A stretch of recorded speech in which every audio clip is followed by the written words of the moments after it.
ഒരു ക്രിസ്തീയ വിശ്വാസിയുടെ ആത്മീയ വളർച്ചയെ പരിപോഷിപ്പിക്കുന്ന ഒരു പ്രധാന ഘടകമാണ് വേദപുസ്തക വായനയും വേദപുസ്തക പഠനവും. അങ്ങനെയുള്ള ഒരു വ്യക്തിയുടെ മനസ്സിലുണ്ടാകുന്ന സംശയങ്ങൾക്കും ചോദ്യങ്ങൾക്കും വേദപുസ്തക അടിസ്ഥാനത്തിൽ തന്നെ ഉത്തരം കണ്ടെത്തുക എന്നുള്ളതാണ് ഈ സെഷനിൽ കൂടി ഞങ്ങൾ ഉദ്ദേശിക്കുന്നത്. പ്രേക്ഷകരുടെ മനസ്സിൽ ദീർഘനാളുകളായി ഉണ്ടായിരുന്ന പല ചോദ്യങ്ങൾക്കും കഴിഞ്ഞ ക്വസ്റ്റ്യൻ ആൻസർ സെഷനിൽ വ്യക്തവും തൃപ്തികരവുമായി മറുപടി തരുവാൻ ഇടയായതിൽ സന്തോഷമുണ്ട്. പ്രശസ്ത ഹീബ്രു ബൈബിൾ സ്കോളറും വേദ അധ്യാപകനുമായ doctor Babu John Vettamala sir നിങ്ങളുടെ ചോദ്യങ്ങൾക്ക് മറുപടി പറയുവാൻ വേദപുസ്തക അടിസ്ഥാനത്തിൽ നിന്നും ഒട്ടും വ്യതിചലിക്കാതെ ആധികാരികമായി മറുപടി പറയുവാൻ ഇന്നും നമ്മോടൊപ്പമുണ്ട്. Welcome to this session sir. ക്വസ്റ്റ്യൻസിലേക്ക് കടക്കുന്നതിന് മുമ്പ് പ്രേക്ഷകരുടെ അറിവിനായിട്ട് ഒരു പ്രധാന കാര്യം പറയുന്നു. ഇതിനോടകം അനേകം ചോദ്യങ്ങൾ നിങ്ങളിൽ നിന്നും ഞങ്ങൾക്ക് ലഭിച്ചിട്ടുണ്ട്. ആ ചോദ്യങ്ങളെല്ലാം തന്നെ ഞങ്ങൾ കുറിച്ചു വെച്ചിട്ടുമുണ്ട്. സമയപരിധി മൂലം ഓരോ സെഷനുകളിലും ചോദിക്കുന്ന ചോദ്യങ്ങൾക്ക് ലിമിറ്റ് ഉണ്ട്. ഒരുപക്ഷെ നിങ്ങൾ പ്രതീക്ഷിക്കുന്ന സമയത്ത് നിങ്ങളുടെ ചോദ്യത്തിന് മറുപടി കിട്ടാതെ വന്നേക്കാം. But we assure you that it will come to you at the right time. നിങ്ങളുടെ ചോദ്യങ്ങൾക്ക് തീർച്ചയായും മറുപടി കിട്ടിയിരിക്കുമെന്ന് ഞങ്ങൾ ഉറപ്പു തരുന്നു. ഫസ്റ്റ് കം ഫസ്റ്റ് സെർവ്, അതായത് ആദ്യം ചോദ്യങ്ങൾ ചോദിക്കുന്നവർക്ക് മുൻഗണന എന്നുള്ളത് കൊണ്ടാണ് നിങ്ങളുടെ ചോദ്യങ്ങൾക്കുള്ള മറുപടി ഒരുപക്ഷെ താമസിക്കുന്നത്. We appreciate and value your questions. വേദപുസ്തക അടിസ്ഥാനത്തിലുള്ള നിങ്ങളുടെ ചോദ്യങ്ങളെ ഞങ്ങൾ വളരെ വിലമതിക്കുന്നു, അതോടൊപ്പം അഭിനന്ദിക്കുന്നു. തുടർന്ന് ചോദ്യങ്ങളിലേക്ക് കടക്കുകയാണ്. സർ, ഒന്നാമത്തെ ചോദ്യം പ്രേക്ഷകരിൽ നിന്നുള്ള ഒരു വളരെ ജെനുവിനായിട്ടുള്ള ഒരു ചോദ്യമാണ്. അപ്പോസ്തല പ്രവൃത്തി 10-ാം അധ്യായം 15-ാം വാക്യം 28-ാം വാക്യത്തെ ആസ്പദമാക്കിയുള്ള ഒരു ചോദ്യമാണ്. അപ്പോസ്തലനായ പത്രോസ് വെൺമാടത്തിൽ പ്രാർത്ഥിപ്പാൻ കയറിയപ്പോൾ ഒരു വിവശതയുണ്ടായി. ആകാശത്ത് നിന്ന് താൻ ഇറങ്ങുന്ന ഒരു തുപ്പട്ടിയും അതിൽ സകല നാൽക്കാലിയും ഇഴജാതിയും കാണുന്നു.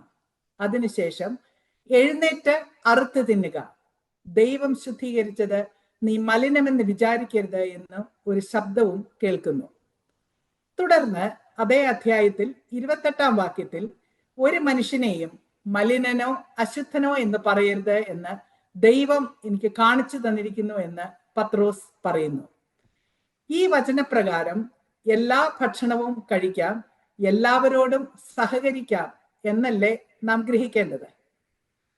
എന്നാൽ 2 കൊരിന്ത്യർ 6-ാം അധ്യായം 14-ാം വാക്യത്തിൽ പൗലോസ് ഇപ്രകാരം രേഖപ്പെടുത്തുന്നു: നിങ്ങൾ അവിശ്വാസികളോട് ഇണയില്ലാപ്പിണ കൂടരുത്, അവരുടെ നടുവിൽ നിന്ന് വേർപെട്ടിരിപ്പീൻ, അശുദ്ധമായതൊന്നും തൊടരുത് എന്നും നാം കാണുന്നു.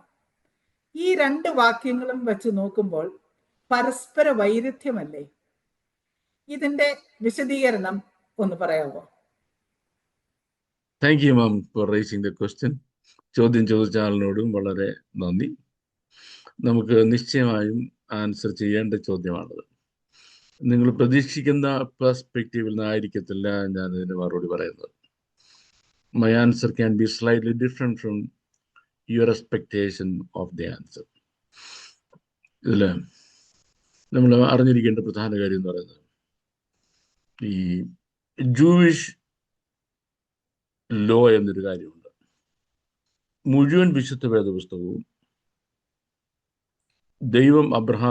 ദൈവം മോശയ്ക്ക് കൊടുത്ത ന്യായപ്രമാണത്തിന്റെ എക്സ്പാൻഷനാണ്. ദ ഹോൾ ബൈബിൾ ന്യായപ്രമാണത്തിന്റെ എക്സ്പാൻഷനാണ്.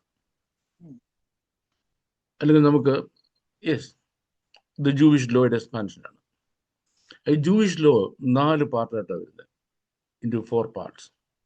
ദ ഫസ്റ്റ് പാർട്ട് എന്ന് പറയുന്നത് ദൈവം പറഞ്ഞു, ദൈവം എഴുതി, മോശയ്ക്ക് കൊടുത്തു, ഇസ്രായേൽ മക്കൾക്ക് കൊടുക്കാൻ. And through them to the whole world. ഇതിന് മോറൽ ലോ എന്ന് പറയും. മോറൽ ലോ എന്ന് പറയുന്നത് ദൈവവും മനുഷ്യനും തമ്മിലുള്ള ബന്ധം അങ്ങനെ ആയിരിക്കണം എന്നുള്ളതാണ്. അത് ആർക്കും ഒരു ചേഞ്ചും വരുത്താൻ പറ്റത്തില്ല. No one can make any change on it. ഞാനല്ലാതെ എൻ്റെ ഇതിൽ നിന്നൊക്കെ ഉണ്ടാകരുത് എന്ന് പറഞ്ഞാൽ തീർന്നു. വേറെ ആർക്കും ഇപ്പം നമ്മൾ അമേരിക്കയിൽ പോയപ്പോൾ അല്ലെ വേറെ അടുത്ത് പോയപ്പോൾ കുറേ ദൈവങ്ങളെ കണ്ടു എന്ന് പറഞ്ഞാൽ പറ്റത്തില്ല. മോറൽ ഒരു മാറ്റം ഉണ്ടാകാൻ പറ്റത്തില്ല. രണ്ടാമത്തെ ലോയ്,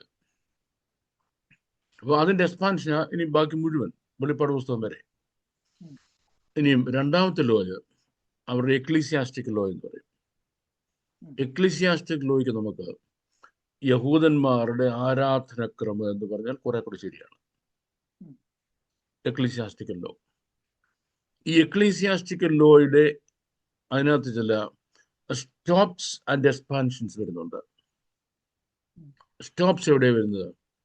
ഇപ്പം ശബത്ത് നാളിന് ശുദ്ധീകരിക്കാൻ ഓർക്കാം, അത് ശരിക്കും എക്ലീസിയാസ്റ്റിക്കൽ ലോയിലല്ല വരുന്നത്, ബട്ട് അതുമായിട്ട് കണക്റ്റഡാണ്.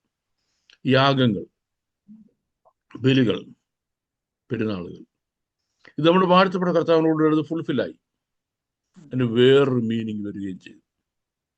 യേശു ക്രിസ്തുവിന്റെ ക്രൂശ് ചെയ്തു. ഇപ്പം നമ്മളാരും ആടനെയും കൊണ്ട് കണ്ടിക്കാനല്ലോ പോകുന്നത്, സ്വഭാവത്തിന് പോകുന്നത്. പക്ഷെ നോക്കിക്കോണേ, ഒരു 2000 വർഷം മുമ്പായിരുന്നെങ്കിലോ നമ്മൾ ഞായറാഴ്ച ആടനെയും കൊണ്ടായിരുന്നു പോകുന്നത്. ഞായറാഴ്ച അല്ല ശനിയാഴ്ച ആരാധനയ്ക്ക് പോകേണ്ടത്. അപ്പം അത് മുഴുവൻ മാറി എന്ന് പറയുമ്പോൾ ഫൗണ്ടേഷനിൽ നിന്ന് എക്സ്പാൻഷൻ ഉണ്ടായെന്ന് ചിന്തിക്കേണ്ടത്. എങ്ങനെ? സഹോദരന്മാരെ, ഞാൻ ദൈവത്തിന്റെ മനസ്സിൽ ഓർപ്പിച്ച് നിങ്ങളെ പ്രബോധിപ്പിക്കുന്നു. നിങ്ങൾ ബുദ്ധിയുടെ ആരാധനയെ നിങ്ങളുടെ ശരീരങ്ങൾ ജീവന് വിശുദ്ധി ദൈവത്തിന് പ്രസാദമുള്ള യാഗമായി സമർപ്പിപ്പീൻ. അവിടെ യാഗം വന്നു, പക്ഷെ യാഗവസ്തു വേറെയായി. നിങ്ങളുടെ ശരീരങ്ങളെ ജീവന് വിശുദ്ധിയും ദൈവത്തിന് പ്രസാദമുള്ള യാഗമെന്ന് കാഴ്ച കണ്ടിക്കാനല്ല പറഞ്ഞത്. അപ്പം ഇതാണ് രണ്ടാമത്തെ ലോ എന്ന് പറഞ്ഞത്. മൂന്നാമത്തത് അവരുടെ ഡയറ്ററി ലോ. അവരെന്ത് കഴിക്കാം, എന്ത് കഴിക്കാൻ പാടില്ല. മൂന്നാമത്തെ ലോ. അപ്പൊ ഈ ഡയറ്ററി പോലെ എന്ന് പറഞ്ഞാൽ exclusively to the Jewish people ആണ്. Exclusively to the Jewish people ആണ്. അതിന്റെ റീസൺ അവരെ ഒരു സെപ്പറേറ്റ് പീപ്പിൾ ആണെന്ന് ലോകത്തെ അവരെ തന്നെ മനസ്സിലാക്കുന്നതിന് വേണ്ടിയാണ്. വേറെ റീസൺസ് ഉണ്ട്. നാലാമത്തത് അതിന്റെ സിവിൽ ലോ ആണ്. ഒരു സിവിൽ സൊസൈറ്റി എങ്ങനെ ബിഹേവ് ചെയ്യണം. ഇതില് ഈ ജൂവിഷ് ഡയറ്ററി ലോ എന്ന് പറയുന്നത് യഹൂദന്മാർക്കാണ്. എക്ലീസിയാസ്റ്റിക് ലോ യഹൂദന്മാരിൽ കൂടെ ലോകത്തിന് മുഴുവൻ വരണം. പക്ഷേ ക്രിസ്തുവിൽ അതിന്റെ അതിന്റെ അതിന്റെ അതിന്റെ പ്രാക്ടിക്കാലിറ്റി സ്റ്റേറ്റസ് ഉണ്ടാകും. ഇനി സിവിൽ ലോ ഉണ്ട്. സിവിൽ ലോ അതിന്റെ ബേസിസ് ആണ് ജൂവിഷ് ലോ. പക്ഷെ സിവിൽ സൊസൈറ്റിക്ക് അതിന്റെ ബേസിസിൽ സിവിൽ ലോ ഉണ്ടാക്കാം. ഈ 4 ലോയുടെ എക്സ്പാൻഷനാണ് ഹോൾ ബൈബിൾ എന്ന് പറയുന്നത്, ദ ഫുൾ ബൈബിൾ. ഇനിയും ന്യായപ്രമാണ യുഗം ആരംഭിക്കുമ്പോൾ യഹൂദൻ യവനൻ എന്ന് വ്യത്യാസമില്ല രക്ഷയ്ക്ക്. അവിടെ വരുമ്പോ ഏത് കാര്യത്തിന് ഇനി ആപ്ലിക്കബിലിറ്റി ഇല്ല. ജൂവിഷ് എക്ലീസിയാസ്റ്റിക്കൽ ലോയ്ക്കും ജൂയിഷ് ഡയറ്ററി ലോ അല്ലെങ്കിൽ ലോ ഓഫ് ക്ലെൻലിനെസ്സിന് ഇനി യാതൊരു പ്രാധാന്യമില്ല. കാരണം ക്രിസ്തുവേശുവിൽ കൂടെ രക്ഷയ്ക്ക് ലോ ഓഫ് ക്ലെൻലിനെസ് വേറെയാണ്. ലോ ഓഫ് ക്ലെൻലിനെസ് ബാഹ്യമല്ല. ഇപ്പം യഹൂദന്മാരുടെ ലോ ഓഫ് ക്ലെൻലിനെസ്സിലോ ബാഹ്യമായ ശുദ്ധീകരണം മാത്രമേ ഉള്ളൂ. ഇവിടെ ആട്ടുകൊറ്റന്മാരുടെയും കാളകളുടെയും രക്തവും മലിനപ്പെട്ട മേരകൾ തളിക്കുന്ന പശുഭസ്മവും ജഡീയ ശുദ്ധി വരുത്തുന്നുവെങ്കിൽ നിത്യാത്മാവിനാൽ ദൈവത്തിന് തന്നെത്താൻ നിഷ്കളങ്കനായി അർപ്പിച്ച ക്രിസ്തുവിന്റെ രക്തം ജീവനുള്ള ദൈവത്തെ ആരാധിക്കുന്നതിന് നിങ്ങളുടെ മനസാക്ഷിയുടെ നിർജീവ പ്രവർത്തികളെ പോക്കി എത്ര അധികം ശുദ്ധീകരിക്കും. അപ്പൊ ഇപ്പം ഇവിടെ മനസാക്ഷിയുടെ നിർജീവ പ്രവർത്തികളെ പോക്കുന്നതാണ്. ഏതല്ല? ജഡീയ ശുദ്ധി വരുത്തുന്നതല്ല. അതിന്റെ അർത്ഥം ജഡീയ ശുദ്ധി വരുത്തേണ്ടെന്നാണോ? കുളിക്കുകയും വേണ്ട, നനയ്ക്കുകയും വേണ്ട, പല്ലുകൾക്കാൻ വേണ്ട, രാവിലെ എഴുന്നേറ്റ് അതാണ് എനിക്ക് മാം എന്നല്ല അതിന്റെ അർത്ഥം. ദാറ്റ് ഡസന്റ് മീൻ. ഇപ്പം ജൂവിഷ് ഡയറ്ററി ലോ അനുസരിച്ച് ഇന്ന കാര്യങ്ങൾ കഴിക്കാതിരിക്കുമ്പോഴേ നീ ശുദ്ധനാകുന്നുള്ളൂ. അടുത്തത് ഇന്ന നോൺ ജീവുമായിട്ട് ഫിസിക്കൽ കോണ്ടാക്ട് ഉണ്ടാകരുത്. ഫിസിക്കൽ കോണ്ടാക്ട് ഉണ്ടായാൽ ദ മൊമെന്റിൽ നീ അശുദ്ധനായി. അപ്പം പരീക്ഷമാർ മാർക്കറ്റിൽ പോകുമ്പോൾ ഏതെങ്കിലും കാരണവശാൽ ഒരു നോൺ ജ്യൂ അയാളെ തൊടാനിടയായാൽ വീടിന്റെ പുറകിൽ കൂടെ വന്ന് ഇട്ടിരുന്ന തുണിയെല്ലാം അവിടെ അടിച്ചിട്ട് അവിടെ പുറത്തൊരു ഇതുണ്ട്, ബാത്റൂം ഉണ്ട്, അവിടെ കുളിച്ച് വേറെ ഡ്രസ്സ് ഒഴിച്ചിട്ട് അകത്ത് കയറത്തുള്ളൂ. കാരണം നോൺ ജീവനെ തൊട്ടു ഫിസിക്കൽ ടച്ച് കൊണ്ട് അയാൾ കണ്ടാമിനേറ്റഡ് ആയി. ഇനിയും ആ ലോ ഇനിയും വേണ്ട. എന്തുകൊണ്ട്? ക്രിസ്തുവേശു എന്ന ദൈവകുഞ്ഞാടിന്റെ രക്തത്താൽ യഹൂദനും യവനനും ഒരുപോലെ ശുദ്ധീകരിക്കപ്പെട്ടിരിക്കെ ഇനി നിന്നെ ശുദ്ധനാക്കാൻ ഡയറ്ററി ലോയ്ക്ക് കഴിയത്തില്ല. മുമ്പ് നിന്നെ ശുദ്ധനാക്കുന്ന ഡയറ്ററി ലോ ആയിരുന്നു. ഇനി നിന്നെ ശുദ്ധമാക്കുന്ന ഡയറ്ററി ലോ അല്ല. ഇനി നോൺ ജീവനെ ശുദ്ധനാക്കുന്നതോ അതുമല്ല. ക്രിസ്തു എന്ന കുഞ്ഞാടിന്റെ നിർമ്മലമായ രക്തം മാത്രം ശുദ്ധീകരിക്കുന്നത്. യേശുവിന്റെ രക്തം മാത്രം ശുദ്ധീകരണത്തിന് കാരണമായിരിക്കെ മുമ്പ് നീ ശുദ്ധീകരണത്തിന് ഉപയോഗിച്ചതായ ഡയറ്ററി ലോ ഇനിയും ആവശ്യം ഇല്ല. ഇത് നമ്മുടെ വാഴ്ത്തപ്പെട്ട കർത്താവ് തന്റെ ജീവിതത്തിൽ കൂടെ പല പ്രാവശ്യം തെളിയിച്ചു കൊടുത്തു. പക്ഷെ ശിഷ്യന്മാർക്കത് മനസ്സിലായില്ല. ഒരു കാര്യം നമ്മൾ മറ്റുള്ളവരെ മനസ്സിലാക്കുന്നത് അത് അടിച്ചേൽപ്പിച്ചല്ല, ഒരിക്കലും അടിച്ചേൽപ്പിച്ചല്ല. നമ്മുടെ വാഴ്ത്തപ്പെട്ട കർത്താവ് താൻ ദൈവമാണെന്ന് ഒരിക്കലും വിളിച്ചു പറഞ്ഞില്ലല്ലോ. വരുവീൻ, ഞാനാണ് മശിഹ, ഞാനാണ് ദൈവം, എല്ലാവരും നമസ്കരിപ്പീൻ എന്ന് പറഞ്ഞില്ല. തൻ്റെ വാക്കുകൾ കൂടെ, തൻ്റെ പ്രവർത്തികൾ കൂടെ, തൻ്റെ പെരുമാറ്റത്തിൽ കൂടെ, തൻ്റെ വ്യക്തിത്വത്തിൽ കൂടെ താൻ തെളിയിച്ചു കൊടുത്തു. ബൈബിൾ അനുശാസിക്കുന്ന ഒരു കാര്യം നമ്മൾ ഇമ്പോസ് ചെയ്യല്ല, മറിച്ച് പ്രൂവ് ചെയ്യാണ്. ഇമ്പോസ് ചെയ്യല്ല, പ്രൂവ് ചെയ്യാണ്. ഇപ്പം കർത്താവ് 3.5 വർഷത്തെ തൻ്റെ ജീവിതം കൊണ്ട് ശബത്ത് എങ്ങനെയാണ് ആചരിക്കേണ്ടത് കാണിച്ചു കൊടുത്തു. ഇനിയും ഈ ചുങ്കക്കാരും പാവികളും എന്ന് പറയുന്ന ആൾക്കാർ പറയുന്ന ആൾക്കാരുടെ കൂടെ ഇരുന്ന് ഭക്ഷണം കഴിച്ചു. നിങ്ങളുടെ ഗുരു ചുങ്കക്കാരുടെ ഭക്ഷണം കഴിക്കുന്നത്. ഒരു റാബായി ഒരു സ്ത്രീയോട് സംസാരിക്കാൻ പാടില്ല പരസ്യമായിട്ട്, ഓപ്പണായിട്ട് തന്നെ. അതും ഒരു ഔട്ട്സൈഡ് ഓർഡറോട്, ഈ ശമരിക്കാരെന്ന് പറഞ്ഞ പുറജാതി സ്ത്രീയാണ്, അവളോട് ഒറ്റയ്ക്ക് നമ്മുടെ വാഴ്ത്തപ്പെട്ട സംസാരിക്കുന്നു. ഇനിയും പട്ടണത്തിലെ പാപിനിയായ സ്ത്രീ തന്നെ തൊടുവാനും തൻ്റെ കാല് ചുംബിക്കാനും തന്നെ അനുവദിക്കുന്നു. അവർ ചോദിക്കുന്നു, ഇയാള് ഒരു റാബായി ആണെങ്കിൽ ഇയാൾക്ക് എങ്ങനെ അനുവദിക്കാൻ കഴിയും? പ്രവാചകനാണ്, എങ്ങനെ ഇതൊക്കെ അനുവദിക്കാൻ കഴിയും? അപ്പം വേറൊരു ജാതിയിൽപ്പെട്ട, വേറെ ജെൻഡറിൽപ്പെട്ട ഒരാളുമായിട്ട് സംസാരിക്കുന്നുകൊണ്ടും അവരെ സ്പർശിക്കുന്നുകൊണ്ടും, ഈവൻ കുഷ്ഠരോഗിയെ സ്പർശിച്ചുകൊണ്ട് പോലും മനുഷ്യൻ അശുദ്ധനാകുന്നില്ല എന്ന് കർത്താവിന്റെ ജീവിതം കൊണ്ട് തെളിയിച്ചു. പക്ഷെ മിണ്ടുന്നില്ല. മനസ്സിലാക്കാം, ജീവിതം കൊണ്ട് തെളിയിച്ചു.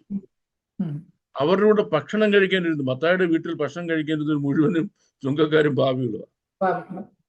അവരുടെ കൂടെ ഭക്ഷണം കഴിച്ചു. ഓക്കെ, ഇങ്ങനെ തെളിയിച്ചു.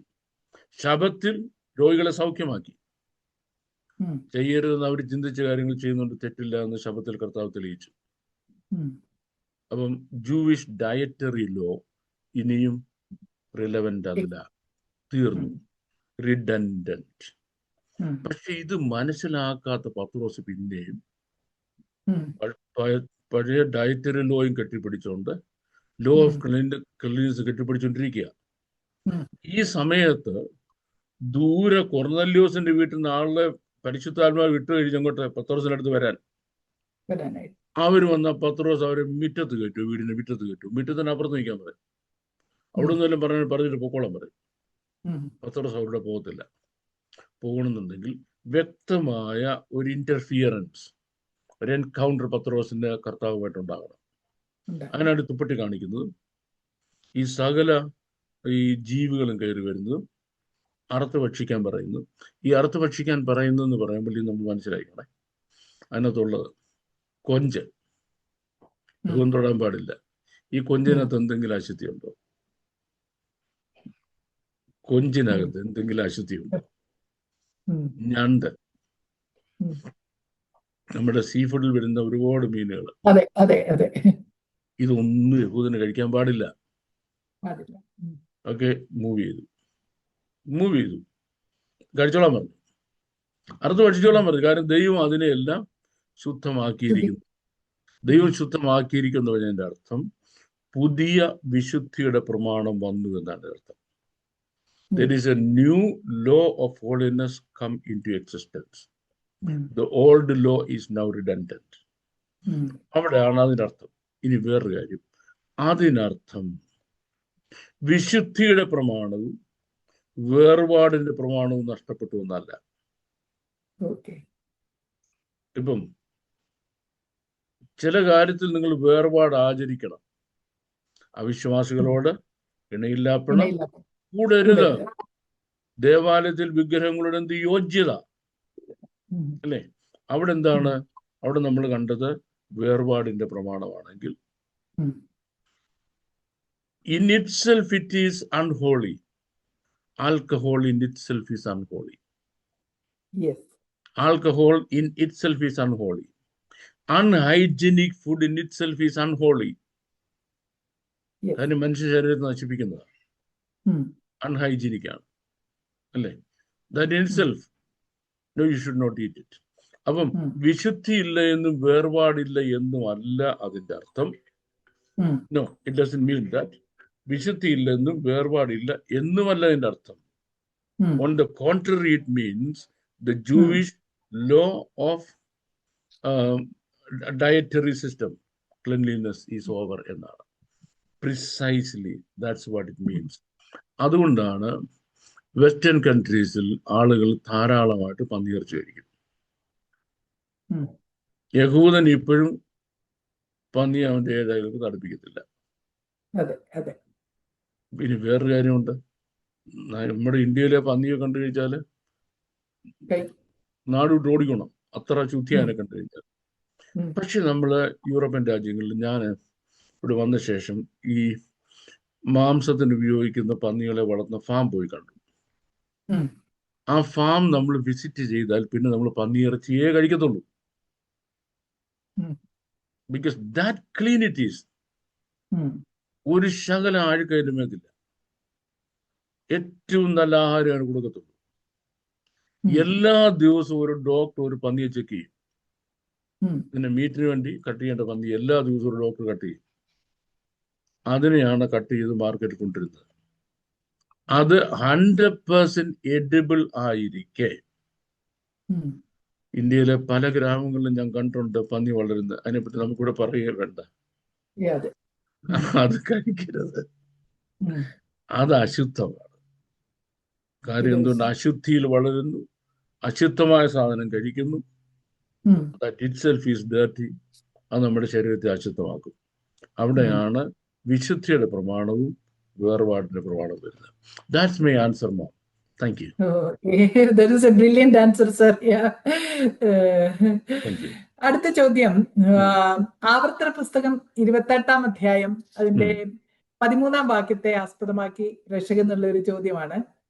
യഹോവയുടെ കൽപ്പനകൾ പ്രമാണിച്ചാൽ ഞാൻ നിന്നെ വാലല്ല തലയാക്കും, നീ ഉയർച്ച തന്നെ പ്രാപിക്കും, താഴ്ച പ്രാപിക്കയില്ല എന്ന് രേഖപ്പെടുത്തിയിരിക്കുന്നു. പഴയ നിയമത്തിൽ ദൈവം മനുഷ്യനെ അനുഗ്രഹിക്കുമ്പോൾ അല്ലെങ്കിൽ അവരുടെ പേര് വലുതാക്കുമ്പോൾ അതിനോടൊപ്പം സമ്പദ് സമൃദ്ധിയും അനുഗ്രഹത്തിന്റെ ഒരു ഭാഗമായിട്ട് നമുക്ക് കാണാം. ഉദാഹരണമായി നമ്മുടെ പൂർവ്വ പിതാക്കളായ അബ്രഹാം, ഇസഹാക്ക്, യാക്കോബ് അല്ലെങ്കിൽ ഇയ്യോബ്, ഇവരെല്ലാവരും തങ്ങൾ ജീവിച്ച കാലയളവിൽ ധനികന്മാരായിരുന്നല്ലോ. എന്നാൽ പുതിയ നിയമത്തിൽ, വിശേഷിച്ച് മത്തായി സുവിശേഷം 6-ാം അധ്യായം 20-ാം വാക്യത്തിൽ ഇപ്രകാരം പറയുന്നു: പുഴുവും തുരുമ്പും കെടുക്കാതെയും കള്ളന്മാർ തുരന്ന് മോഷ്ടിക്കാതെയും ഇരിക്കുന്ന സ്വർഗത്തിൽ നിക്ഷേപം സ്വരൂപിച്ചു കൊള്ളുവീനെന്ന്. ചോദ്യകർത്താവിന്റെ ചോദ്യം ഇതാണ്: പുതിയ നിയമ വിശ്വാസികളായ നാം പഴയ നിയമത്തിൽ കാണുന്നത് പോലെ ഭൗതിക നന്മകൾ, മെറ്റീരിയൽ ബ്ലെസ്സിങ്ങിന് വേണ്ടി പ്രാർത്ഥിക്കണമോ, അതോ നമ്മുടെ ലക്ഷ്യം വ്യത്യസ്തമായിരിക്കണമോ? Well, that's a very, very relevant question. വളരെ റിലവന്റ് ആയ ചോദ്യമാണ്, പ്രത്യേകിച്ച് ഈ സമയത്ത്, ഈ പെർട്ടിക്കുലർ ടൈം. കാര്യം ക്രിസ്ത്യാനിറ്റി അല്ലാതായി മാറിക്കൊണ്ടിരിക്കുന്ന ഒരു കാലഘട്ടത്തിൽ നമ്മൾ ജീവിക്കുന്നത്. It's only in name, not in content. ഉം. പേരേ ഉള്ളൂ ക്രിസ്ത്യാനി, കണ്ടന്റ് പോയി കഴിഞ്ഞു. ഉം. വേദപുസ്തകത്തിന്റെ ഭാഷയിൽ പറഞ്ഞാൽ ഭക്തിയുടെ വേഷം ധരിച്ച് അതിന്റെ ശക്തിയെ തേച്ചു കളയുക. ഉം. നമുക്ക് ഈ വിശുദ്ധ പഴയ നിയമ കാലഘട്ടത്തിലും പുതിയ നിയമ കാലഘട്ടത്തിലും ഉം. ഉപയോഗിച്ചിരിക്കുന്ന വാക്കുകൾ ഒരു ടൈമിൽ വേറെ ടൈമിലേക്ക് വരുമ്പോൾ ആ വേർഡിന്റെ മീനിങ് എൻറ്റയർ ഡിഫറെന്റ് ആണ്. എൻറ്റയർ ഡിഫറെന്റ് ആണ്. നമ്മുടെ മുമ്പൊരു ക്ലാസ്സിൽ ഞാൻ പറഞ്ഞ ഒരു ക്വസ്റ്റ്യൻ ആൻസർ പറഞ്ഞിട്ടുണ്ട്. ഈ യെഹെസ്കേൽ പ്രവചനത്തിൽ മനുഷ്യപുത്ര എന്ന് പറയുമ്പോൾ പ്രവാചകനെ വിളിക്കുന്നത് യെഹെസ്കേലിനെ വിളിക്കുന്നത് മനുഷ്യപുത്ര എന്ന്. അപ്പൊ തന്നെ യോഹന്നാന്റെ സുവിശേഷത്തിൽ മനുഷ്യപുത്രൻ എന്ന് പറയുന്നത് നമ്മുടെ വാഴ്ത്തപ്പെട്ട കർത്താവിനെയാണ്, യെഹെസ്കേലിനെ അല്ല. വെളിപ്പാട് പുസ്തകത്തിൽ യോഹന്നാൻ മനുഷ്യപുത്രനോട് സദൃശനെ ഒരുത്തിനെ കണ്ടു എന്ന് പറയുന്നത് യെഹെസ്കേലിനെ പോലും ഒരുത്തിനെ കണ്ടതല്ല, നമ്മുടെ വാഴ്ത്തപ്പെട്ട കർത്താവിന്റെ പേരുള്ളത് കണ്ടതാണ്. അപ്പൊ അങ്ങനെയാണെങ്കിൽ ഇവിടെ നമ്മൾ പറഞ്ഞ ചോദ്യത്തിലേക്ക് വരാം. അനുഗ്രഹം, അനുഗ്രഹം എന്ന് തന്നെയാണ് മലയാളത്തിലും ഇംഗ്ലീഷിലും പറഞ്ഞിരിക്കുന്നത്, ബ്ലെസ്സിങ് അല്ലേ? പക്ഷേ നമ്മൾ അതിൻ്റെ ഒറിജിനൽ ലാംഗ്വേജിൽ പോയാൽ രണ്ടിടത്തും രണ്ട് വേർഡാണ് ഉപയോഗിച്ചിരിക്കുന്നത്. അനുഗ്രഹം എന്നത് ഹീബ്രുവിൽ ഓൾഡ് ടെസ്റ്റ്മെന്റിൽ ഇരിക്കുന്ന ബ്രാഖ എന്നാണ്. ബ്രാഖ, ബ്രാഖ means only the materials thing you see. നീ കാണുന്ന ഭൗതികമായ കാര്യങ്ങളൊന്നും മാത്രമേ അതിനർത്ഥമുള്ളൂ. വീടും തോട്ടവും കിണറും വസ്തുക്കളും കന്നുകാലികളും മക്കളും സമ്പത്തും പ്രോപ്പർട്ടി, ഇത് മാത്രമേ ഉള്ളൂ ബ്രാഖ എന്ന് വീടിൻ്റെ അർത്ഥം. ഞാൻ നിന്നെ ഐശ്വര്യമായി അനുഗ്രഹിക്കുമെന്ന് പറഞ്ഞാൽ ഒരുപാട് പ്രോപ്പർട്ടി തരും, കന്നുകാലികളെ തരും, വീട് തരും, പണം തരും, ദാസിദാസന്മാരെ തരും, ഭാര്യമാരും മക്കളും ഉണ്ടാകും എന്നല്ലാതെ വേറെ ഒരർത്ഥവും അതിനില്ല. ഓൾഡ് ടെസ്റ്റ്മെന്റ് അബ്രഹാമിനോട് ഞാൻ തന്നെ അനുഗ്രഹിച്ച് നിന്റെ പേർ വലുതാക്കും എന്ന് പറയുമ്പോൾ വേറെ ഒരർത്ഥവും അബ്രഹാമിനെ എടുക്കാനില്ല. ഇയ്യോബിനെ അനുഗ്രഹിക്കുമ്പോഴും, ദാവീദിനെ അനുഗ്രഹിക്കുമ്പോഴും, ശലോമോനെ അനുഗ്രഹിക്കുമ്പോഴും വേറെ ഒരർത്ഥവും അതിനില്ല. ബ്രാക്ക, അതിന് ബ്ലെസ്സിങ് എന്നാണ് ഓൾഡ് ടെസ്റ്റ്മെന്റ് പറഞ്ഞിരിക്കുന്നത്. പക്ഷെ ന്യൂ ടെസ്റ്റ്മെന്റിലും ബ്ലെസ്സിങ് എന്നാ പറഞ്ഞിരിക്കുന്നത്, വേർഡ് വേറെയാ. ബ്രാക്ക എന്ന വേർഡ് ഒരിക്കൽ പോലും ഉപയോഗിച്ചിട്ടില്ല ന്യൂ ടെസ്റ്റ്മെന്റ്, നെവർ എവർ. പകരം എന്താ? യൂലോജി, യൂലോജെറ്റിസ്, യൂലോജെറ്റോ. ഇതിന്റെ അർത്ഥം heavenly, spiritual, other worldly things എന്നാണ്. സ്വർഗീയമായ, ആത്മീയമായ, ഈ ലോകത്തിൽ ഉൾപ്പെടാത്ത കാര്യങ്ങൾ എന്നാണ്. ഇത് വളരെ വ്യക്തമൊക്കെ എഫെസ്യ ലേഖനത്തിൽ. സ്വർഗത്തിലെ സകല ആത്മീയ അനുഗ്രഹങ്ങൾ കൊണ്ട് നമ്മെ ക്രിസ്തുവേശുവിൽ നിറച്ചിരിക്കുന്ന നമ്മുടെ കർത്താവ് യേശു ക്രിസ്തുവിന്റെ പിതാവായ ദൈവം വാഴ്ത്തപ്പെട്ടവൻ. അവിടെ തേങ്ങായും ഇല്ല, ചക്കയും ഇല്ല, മാങ്ങായും ഇല്ല, കാറും ഇല്ല, ലോറിയും ഇല്ല, വസ്തുവില്ല, കെട്ടിടവുമില്ല. അപ്പോ പഴയ നിയമത്തിൽ യഹൂദന് പറഞ്ഞിരിക്കുന്നതായ അനുഗ്രഹങ്ങൾ എടുത്തിട്ട് പുതിയ നിയമ വിശ്വാസികളും അങ്ങനെ നിന്നെ വാലല്ല തലയാക്കാൻ പോവുക. നീ ഉയർച്ച തന്നെ പറയുന്ന തെങ്ങിന്റെ മണ്ടയിൽ കൊണ്ട് കെട്ടി വെക്കുന്നതാണ്. അതാണ് ഏറ്റവും വലിയ ഉയർന്ന സ്ഥലം. ഇവിടെ നിന്നെല്ലാം കാണാൻ ദേശത്ത് നിന്നെ ഉയർത്താൻ പോവുക. എന്തോ പറഞ്ഞ് മനുഷ്യനെ പറ്റിക്കുന്നത്? ഇതിന് ഇന്റർനാഷണൽ പറ്റിക്കേഷൻ അല്ല, വേറെ ഒന്നും നമുക്ക് പറയാനില്ല. ഒരു കാരണവശാലും പുതിയ വിശ്വാസം അങ്ങനെ പറയരുത്. ഒരു കാരണവശാലും പുതിയ വിശ്വാസം പറയരുത്. പുതിയ വിശ്വാസമുള്ള കൽപ്പന ദ്രവ്യാഗ്രഹം സകലവിധ ദോഷത്തിനും സകലവിധ ദോഷത്തിനും കാരണമാകുന്നു തിമോഥെയോസ് ലേഖനം എഴുതുമ്പോൾ. അപ്പം നമ്മളിപ്പം പ്രസംഗിക്കുന്നുണ്ട്. അപ്പം ആ വാക്യം ഇന്ന് ഇറലവൻ്റ് ആണ്. കാരണം നമുക്ക് ഇച്ചിരി അഡീഷണൽ കാശ് ഉണ്ടെങ്കിലല്ല നോർത്ത് ഇന്ത്യയിൽ സുവിശേഷം കൊടുക്കാനൊക്കത്തുള്ളൂ, അല്ലേ? 50 പേരുള്ള നമ്മുടെ സഭയ്ക്ക് 500 പേരുള്ള ഒരു ഹോള് പണിയാനൊക്കത്തുള്ളൂ. നമുക്ക് 50 പേരേ ഉള്ളൂ. നമ്മുടെ ഹോളിന്റെ പ്രോജക്റ്റ് 500 പേരുടെ വലിയ 5000 പേരുടെ പ്രോജക്റ്റ് അവിടെ പണിയാനൊക്കത്തുള്ളൂ. നമുക്ക് ഇച്ചിരി പൈസ ഉണ്ടെങ്കിലല്ല ഇന്ന ചെയ്യാനൊക്കത്തുള്ളൂ. ഉം. അപ്പൊ ഇന്ന് ദ്രവ്യമാണ് ഈ ബ്ലെസ്സിങ്ങിന്റെ ബേസിസ് ആയിട്ട് കാണുന്നത്. ഉം. അവിടെ സീരിയസ് ആയ ചില പ്രോബ്ലംസ് ഉണ്ട്. ഉം. ഇന്നത്തെ പ്രോബ്ലം എന്ന് പറയുന്നത് ഈ നമ്മുടെ ഈ ഉപയോഗിക്കുന്ന കറൻസി ഉണ്ടല്ലോ, അത് വെറും Yes. നോട്ടാണ്, ഉം. ഒന്നിനും കൊള്ളത്തില്ല. ഉം. ചുരുട്ടി കത്തിച്ച് ഒരു ബീഡി വലിക്കാൻ പോലും കൊള്ളത്തില്ല. ഉം. That's all. അതിന്റെ പിന്നിൽ ഒരു വാല്യൂ ഉണ്ട്. ഉം. അതിന്റെ പിന്നിൽ ഒരു വാല്യൂ ഉണ്ട്. ഉം. ആ വാല്യൂവിന് വേണ്ടിയാണ് നമ്മൾ ഇത് ഏൺ ചെയ്യേണ്ടത്. ഉം. മാമന്റെ വീട് വേണം, ഉം. മക്കളെ പഠിപ്പിക്കണം, ഉം. സഞ്ചരിക്കാൻ ഒരു വാഹനം വേണം, ഉം. മറ്റുള്ളവരുടെ മുമ്പിൽ മാന്യമായിട്ട് ജീവിക്കണം, ഉം. ഭക്ഷണം കഴിക്കണം, ഉം. മെഡിസിൻ വേണം, ഇനിയും മറ്റുള്ളവർക്ക് വേണ്ടി നമ്മുടെ കുടുംബാംഗങ്ങൾക്ക് വേണ്ടി നമുക്കൊരു കരുതൽ വേണം. ഉം. ഇതെല്ലാം ഈ കറൻസിയുടെ പിന്നിലെ വാല്യൂ ആണ്. ഉം. കറൻസി വലിയ വാല്യൂ ആണ്. ആ വാല്യൂവിന് അപ്പുറം നമ്മൾ കറൻസിയുടെ പുറകെ പോകുന്നതാണ് ദ്രവ്യാഗ്രഹം എന്ന് പറയുന്നത്. Yes. എവിടെ? പുതിയ നിയമത്തിലെ പറയാണ്. പുതിയ നിയമത്തിൽ നമ്മൾ ഉം. ശരിക്കും തിമോഥെയോസ് ലേഖനം പഠിച്ചെങ്കിൽ മാത്രമേ നമുക്ക് മനസ്സിലാകത്തുള്ളൂ. ഉം. ഈ സാധനത്തിന് വാല്യൂ ഉണ്ട്. നമ്മൾ ഉം. മനസ്സിലാക്കുന്നത് ഈ ബാർട്ടർ സിസ്റ്റം ഉള്ള കാലത്ത് ഉം. ഒരു Exchange. ചെരുപ്പ് കുത്തിക്ക് ബ്രെഡ് വേണം. ഉം. അവൻ ബേക്കറി അടുത്ത് നിന്നു, ഉം. എനിക്ക് ബ്രെഡ് വേണം. ശരി, നിന്റെ എന്താ തരാനുള്ളത്? ഞാൻ നിനക്ക് ഒരു ജോഡി ചെരുപ്പ് കൊണ്ട് തരാം, ഉം. കൊണ്ടുവാ. അവൻ ഉം. ചെരുപ്പ് കൊണ്ട് കൊടുത്തു, ഇവൻ അതിന് തുല്യമായ ബ്രെഡ് കൊടുത്തു. ബ്രെഡ്. ഇങ്ങനെ ഓരോ കാര്യവും അതിന്റെ പിന്നിൽ ഒരു വാല്യൂ ഉണ്ട്, ഒരു തിങ് ഉണ്ട്. കുറച്ച് കഴിഞ്ഞപ്പോഴാണ് ഏത് വന്നത്? വാല്യബിളായ വേറൊരു സാധനം. അങ്ങനെയാണ് മിന്റ് എന്ന് പറയുന്നത്. മിന്റ് എന്ന് പറഞ്ഞാൽ പ്രഷ്യസ് മെറ്റൽ അടിച്ചുണ്ടാക്കി ഒരു കോയിൻ ഉണ്ടാക്കി, മിന്റിങ് എന്ന് പറയും. ഒരു കോയിൻ ഉണ്ടാക്കി. ആ കോയിൻ ഇല്ലാതായപ്പോഴാണ് ആ കോയിന്റെ മുദ്ര വെച്ച കറൻസി ഉണ്ടായത്. അപ്പൊ ഇതിന്റെ പിന്നിലൊരു വാല്യൂ ഉണ്ട്. വാല്യൂ. ആ വാല്യൂവിന് വേണ്ടിയാണ് നമ്മൾ കറൻസി ഏൺ ചെയ്യുന്നത്. ഇതില്ലാതെ പൈസ എങ്ങനെ കൂട്ടി വെക്കുക, കാശ് കാശ് കാശ് കാശ് കാശ്, ദ്രവ്യാഗ്രഹം, അത് സകലവിധ ദോഷത്തിനും കാരണമാകും. സകലവിധ ദോഷത്തിനും. ഇനിയും ശുശ്രൂഷകന്മാർക്ക് അതിനെപ്പറ്റി ഒരു ഡയറക്ഷൻ ഉണ്ട്. ശുശ്രൂഷന്മാർക്കുള്ള ഡയറക്ഷൻ ഉണ്ണുവാനും ഉടുക്കുവാനും ഉണ്ട് എങ്കിൽ മതി എന്ന് വെക്കാം. മതി എന്ന് വെക്കാം. അതിനപ്പുറം ശുശ്രൂഷന്മാർ പോകരുത്.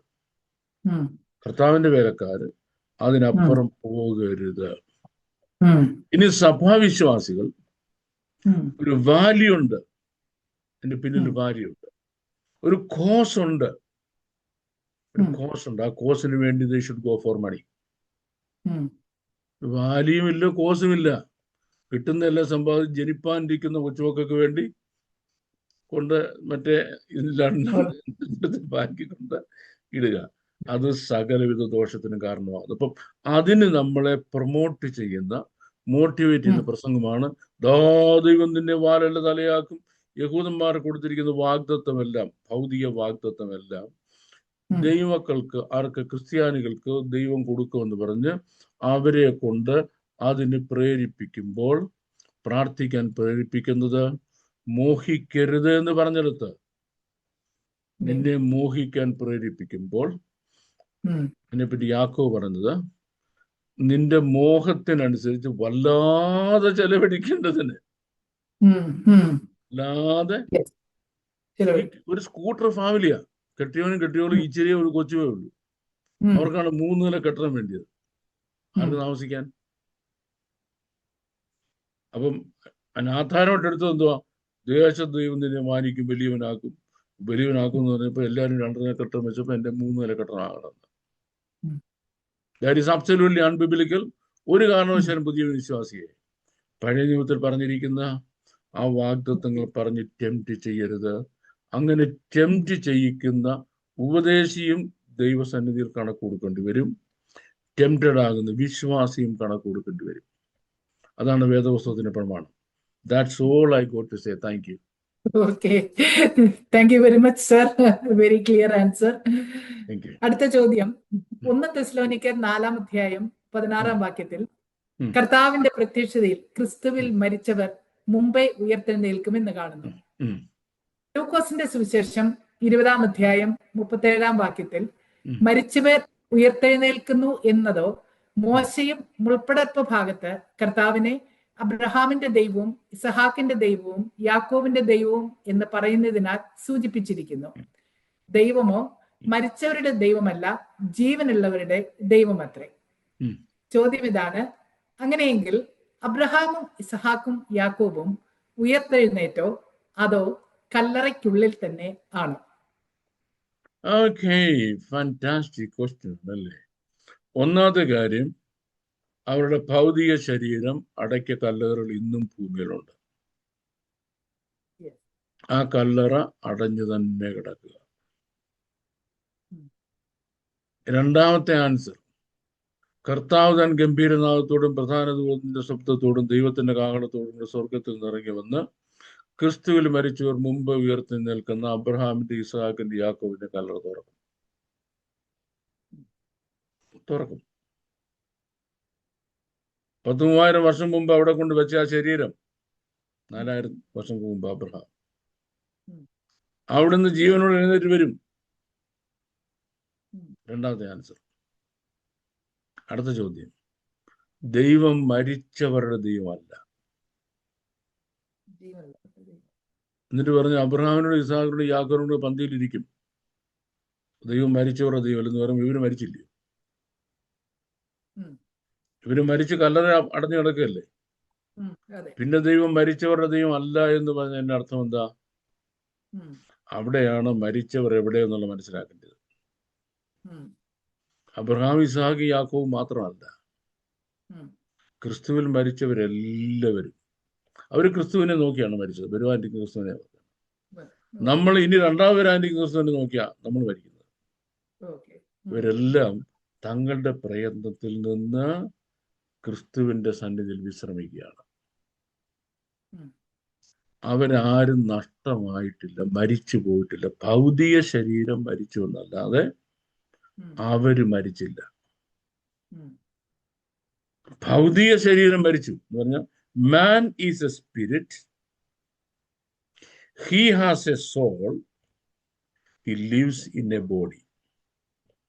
മനുഷ്യനൊരു ആത്മാവാണ്, അവനിൽ ഒരു സോൾ അല്ലെങ്കിൽ ബുദ്ധിമണ്ഡലമുണ്ട്, അവൻ ശരീരത്തിൽ ജീവിക്കുന്നു. ആരേ മരിച്ചുള്ളൂ? ശരീരവും മരിച്ചുള്ളൂ. അപ്പൊ ആത്മാവ് എവിടെ? Man is A spirit. ആത്മാവ് എവിടെ? ആത്മാവ് ദൈവസന്നിധിയിലുണ്ട്, വിശ്രമ സ്ഥലത്തുണ്ട്. അവരുടെ ദൈവം ആ ദൈവം ആരുടെ ദൈവമല്ല? മരിച്ചവരുടെ ദൈവമല്ല എന്ന് പറയുമ്പോൾ അതിന് വേറൊരു കൊണോട്ടേഷൻ ഉണ്ട്. ഒരു വേർഡ് ഒരു സെന്റൻസിൽ തന്നെ 2 പ്രാവശ്യം എഴുതുമ്പോൾ 2 അർത്ഥമാണ്. ആ കൊണോട്ടേഷൻ, രണ്ടാമത്തെ connotation means those who are lost forever, മരണം കൊണ്ട് ദൈവമായിട്ട് എന്നേക്കുമായിട്ട് അകന്നു പോയവർ, മരിക്കുന്ന നിമിഷം വരെ അവർക്ക് അനുദപിച്ചാൽ ദൈവവുമായിട്ട് കണക്ട് ചെയ്യാൻ പറ്റും. അനുദപിച്ചില്ല, they are lost forever, their souls, their spirit lost forever. അവരുടെ ദൈവമല്ല. പിന്നെയോ വിട്ടുപിരിഞ്ഞ് ക്രിസ്തുവിനോടുകൂടി ഇരിക്കുന്നവരുടെ ദൈവമാണ് ദൈവം. That is the meaning of it. Okay, thank you very much, sir. അടുത്ത ചോദ്യം രക്ഷ, സാൽവേഷനെ പറ്റിയുള്ള ഒരു ചോദ്യമാണ്. യോഹന്നാന്റെ സുവിശേഷം 3-ാം അധ്യായം 1 തൊട്ട് 6 വരെയുള്ള വാക്യത്തിൽ യേശു നിക്കോദെമസിനോട് രക്ഷ പ്രാപിപ്പാനുള്ള വഴിയെപ്പറ്റി വിശദമായി പറയുന്നു. അതുപോലെ 1 കൊരിന്ത്യർ 15-ാം അധ്യായം 1 മുതൽ 6 വരെയുള്ള വാക്യത്തിൽ അപ്പോസ്തലനായ പൗലോസും രക്ഷയെപ്പറ്റി പറയുന്നു. ഹീബ്രു ഭാഷയിൽ ഈ വചനങ്ങൾ എങ്ങനെയാണ് എന്നുള്ളതാണ് ചോദ്യം. രക്ഷയെ പറ്റിയുള്ള ഒരു വ്യക്തമായ ഉപദേശം എങ്ങനെയാണ്? കിങ്ഡം ഓഫ് ഗോഡ് അല്ലെങ്കിൽ ദൈവരാജ്യമാണ് സുവിശേഷം എന്ന് പറയുന്നവരും ഈ കാലങ്ങളിലുണ്ട്. ഇതിന്റെ ഒരു വിശദീകരണമാണ് ചോദിച്ചിരിക്കുന്നത്. നമുക്ക് ഈ രക്ഷ എന്ന ടോപ്പിക്സ് നമുക്ക് നമ്മുടെ ഈ സെഷൻ നമുക്ക് എടുക്കാൻ പറ്റത്തില്ല. ഈ സെഷൻ നമുക്ക് എടുക്കാൻ ഒക്കത്തില്ല. കാരണം ഒരു ക്വസ്റ്റ്യൻ ആൻസർ സെഷൻ നമ്മൾ 35 to 40 minutes വെച്ചിരിക്കുന്നത്. ആ 35 to 40 minutes അത് നമുക്ക് കവർ ചെയ്യാൻ കഴിയുന്ന അത് മുഴുവൻ എടുത്ത് കവർ ചെയ്യാൻ കഴിയുന്ന ഒരു ചോദ്യമാണ്. അത് നമുക്ക് എടുക്കാം. അതിന് വേണ്ടി ഒരു ഫുൾ സെഷൻ അതിന് വേണ്ടി മാറ്റി വെക്കണം. അതിന്റെ റീസൺ എന്ന് പറഞ്ഞാൽ, ഒന്ന്, അതിന്റെ ഒരു കൺസെപ്റ്റ് ഉണ്ട്. കൺസെപ്റ്റ്. രണ്ട്, അതിൽ ഇൻവോൾവ് ആയിരിക്കുന്നതായ ആക്ടിവിറ്റീസ് ഉണ്ട്. From God side and from man side. Then the stages of salvation ഉണ്ട്. ഇപ്പൊ എന്നോട് ഒരാൾ ചോദിക്കുക, ബാബു ഞാൻ രക്ഷിക്കപ്പെട്ടതാണോ? സത്യം ഞാൻ പറയത്തില്ല, പറഞ്ഞ അവർ ഞെട്ടിപ്പോ. സത്യം എന്തെന്നറിയാം, ഞാൻ രക്ഷിക്കപ്പെട്ടതല്ല.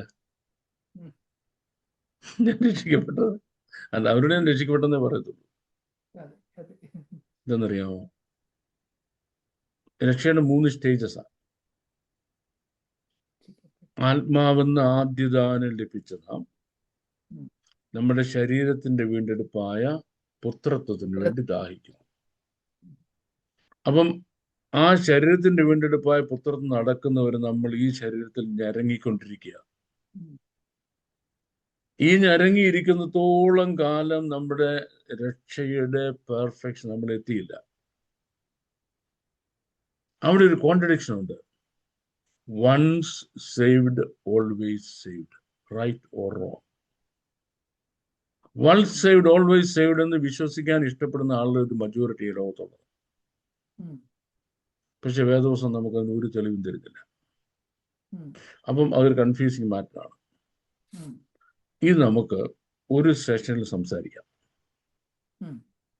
വേറെ സെഷൻ നമുക്ക് ദ എൻറ്റയർ ക്വസ്റ്റ്യൻ നമുക്ക് ആൻസർ ചെയ്യാം. ആൻസർ ചെയ്യാതെ വിടുന്നില്ല. അപ്പോൾ ആരംഭിക്കേണ്ട ലക്ഷ്യം ദ കൺസെപ്റ്റ് ആണ്, അതിൻ്റെ ദ ഫിലോസഫി ബിഹൈൻഡ് ഇറ്റ് ആണ്. ദ ഫിലോസഫി ബിഹൈൻഡ് ഇറ്റ് ആണ്. And then the activities behind it. നിർഭാഗ്യവശാൽ ഇത് മുഴുവൻ ഹീബ്രു ലാംഗ്വേജാണ് പറഞ്ഞിരിക്കുന്നത്. ഞാനൊരു തുല്യമായ എന്തെങ്കിലും മലയാളമോ ഇംഗ്ലീഷോ ഗ്രീക്കോ ഉണ്ടോ എന്ന് നോക്കി. കഷ്ടം. അതിന് തുല്യമായ ഒരു മലയാളമോ ഇംഗ്ലീഷോ ഗ്രീക്കോ നമുക്കില്ല. ഇതിലുണ്ടാവും. മലയാളത്തിലും ഇംഗ്ലീഷും ഗ്രീക്കിലും എല്ലാം നമുക്കിത് എക്സ്പ്ലെയിൻ ചെയ്യാൻ കഴിയും. പക്ഷെ എടുക്കുമ്പം ഒരു വേർഡ് അതിന് തുല്യമായിട്ട് എഴുതാനില്ല. ആ ഒരു വേർഡ് അതിന് തുല്യമായിട്ട് എഴുതാനില്ല എന്നുള്ള കാരണം കൊണ്ടാണ് രക്ഷയെപ്പറ്റി ധാരാളം വ്യാഖ്യാനങ്ങൾ വരുന്നത്. വൺസ് സേവ്ഡ് ഓൾവേസ് സേവ്ഡ് എന്ന് പറയുന്നത്. രണ്ട്, രക്ഷിക്കപ്പെട്ടു, സ്നാനപ്പെട്ടു, അഭിഷേകം പ്രാപിച്ചു എന്ന് പറയുന്നതും അത് തെറ്റായ പറയുക. കാരണം വിശ്വസിക്കുകയും സ്നാനമേൽക്കുകയും ചെയ്യുന്നത് രക്ഷിക്കപ്പെടുമെന്ന അല്ല, രക്ഷിക്കപ്പെട്ട് സ്നാനപ്പെടുകയല്ല. വിശ്വസിക്കുകയും സ്നാനമേൽക്കുകയും ചെയ്യുന്നതാണ് രക്ഷിക്കപ്പെടുന്നത്, അല്ലേ? അപ്പം ഇതിന്റെ കൺസെപ്റ്റ് ആരംഭിക്കുന്നത് സീനായ് മലയിലാണ്. സീനായ് മലയിൽ ദൈവവും മോശയും തമ്മിലുള്ള ഡയലോഗിലാണ് ഇതിന്റെ കൺസെപ്റ്റ് ആരംഭിക്കുന്നത്. കൺസെപ്റ്റ് ഡെവലപ്പ് ചെയ്യുന്നത് ഈജിപ്തിലാണ്. ഇനി കൺസെപ്റ്റ് നെക്സ്റ്റ് സ്റ്റേജ് എന്ന് പറയുന്നത് യേശു ക്രിസ്തുവിന്റെ ക്രൂശ് മരണമാണ്. ഇത്രയും നമുക്ക് പ്രിസൈസ് ആയിട്ട് നമ്മുടെ ഒരു 30 minutes കൊണ്ട് പറയാം. പക്ഷെ ഇവിടെ കൊണ്ട് തീരത്തില്ല. അതുകൊണ്ട് നമ്മൾ ഈ ക്വസ്റ്റ്യൻ ഒരു സെഷനിലേക്ക് മാറ്റി വെക്കുകയാണ്.